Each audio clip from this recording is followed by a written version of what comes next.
Top quality और consistent performance के लिए सिर्फ सिल्वर पंप नाम याद रखना। ನೋಡಿ, ಕೆಲ ತಿಂಗಳ ಹಿಂದಿನ ಮಾತು, ಡೆಡ್ಲಿ ಆಹಾರ ಪಟ್ಟಿನಲ್ಲಿ ಇಡ್ಲಿ ಇದೆ ಅನ್ನುವಂಥ ಸುದ್ದಿ ಬಂತು. ಯಾರು ಮಾಡಿದ್ದು? ಯಾರಿಗಿದ್ರ ಬಗ್ಗೆ ನಾಲೆಡ್ಜ್ ಇತ್ತು? ನೋಡಿ, ಇಡ್ಲಿ ಡೆಡ್ಲಿ ಅಲ್ಲ, ಆದರೆ ಕೆಲ ನೀಚರು ಅದನ್ನು ಡೆಡ್ಲಿ ಮಾಡಿದ್ದಾರೆ. ಪ್ಲಾಸ್ಟಿಕ್ ಹಾಕಿ ಅಂತ ಯಾವನಾದರೂ ಹೇಳ್ತಾನ? ಪ್ಲಾಸ್ಟಿಕ್ಕಿನ ಪೇಪರ್ ಹಾಕಿ ಅದರ ಮೇಲೆ ಅಂತ ಎಷ್ಟು ಜನ ಮಾಡ್ತಾರೆ ಇದನ್ನ?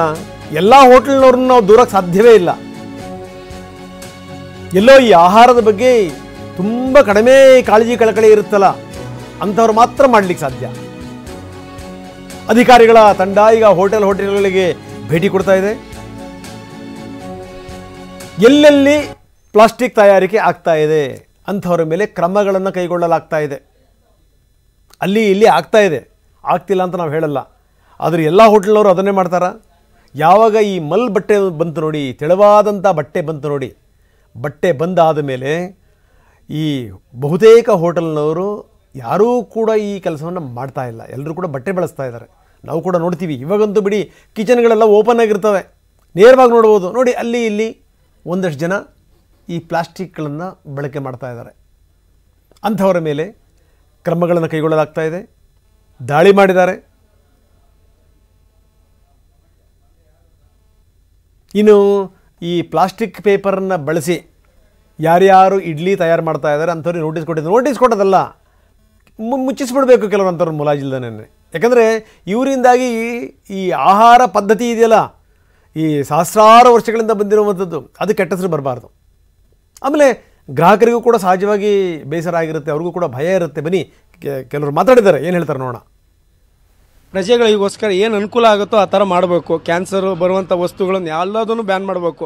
ಈ ಪ್ರತಿಯೊಂದು ಕವರ್ ಕೇಳಿದ್ರೆ ಈ ಗೀ ರೈಸ್ ಹಾಕ್ತೀವಿ ಅಂದರೆ ಅದು ಬಿಸಿ ಬಿಸಿ ಇರುತ್ತೆ, ಅದಕ್ಕೂ ಪ್ಲಾಸ್ಟಿಕ್ ಉಪಯೋಗಿಸ್ತಾರೆ. ಆಲ್ಟರ್ನೇಟಿವ್ ಬೇರೆ ಏನಾದ್ರು ಒಂದು ವ್ಯವಸ್ಥೆ ಮಾಡಿಕೊಟ್ಟಿದ್ರೆ ಜನರಿಗೆ ಅನುಕೂಲ ಆಗುವಂಗೆ ಏನಾದ್ರು ಒಂದು ವ್ಯವಸ್ಥೆ ಮಾಡಿಕೊಡ್ಬೇಕು ಸರ್ಕಾರ.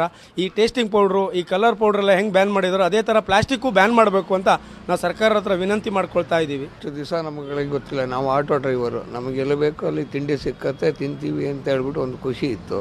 ಇವಾಗ ನೋಡಿದ್ರೆ ಅದರಲ್ಲಿ ಈ ಪ್ಲಾಸ್ಟಿಕ್ ಬಳಕೆಯಲ್ಲಿ ಕೆಲವೊಂದು ಅಂಶಗಳು ಸೇರಿಕೊಂಡಿದೆ, ಕ್ಯಾನ್ಸರ್ ಬರುತ್ತೆ ಅಂತ ಹೇಳ್ಬಿಟ್ಟು ಇವಾಗ ಸರ್ಕಾರ ಇದು ಮಾಡ್ತಾಯಿದೆ. ಇಷ್ಟು ದಿವಸದಿಂದ ಈ ಸರ್ಕಾರಕ್ಕೆ ಗೊತ್ತಿರಲಿಲ್ವಾ? ಮೊದಲು ಪ್ಲಾಸ್ಟಿಕ್ನ ಬೆಳ್ಸೋಕ್ಕೆ ಬಿಟ್ಟಿದ್ದು ಯಾರು? ಅದನ್ನು ಇವರು ವಿಮೋಚನೆಗೆ ತೋಳ್ದಲ್ಲೇ ಇವಾಗ ಎಲ್ಲದಕ್ಕೂ ಕ್ಯಾನ್ಸರ್ ಅಂತ ಹೇಳ್ಬಿಟ್ಟು ಎಲ್ಲ ತಿಂಡಿಗಳ ಮೇಲ್ಗಡೆನೂ ಇವ್ರು ಕ್ಯಾನ್ಸರ್ನ ಉಪಯೋಗ ಮಾಡಿದ್ರೆ ನಾಳೆ ಮನುಷ್ಯ ಆದವನು ಏನು ತಿಂಡಿ ತಿನ್ನಬೇಕು?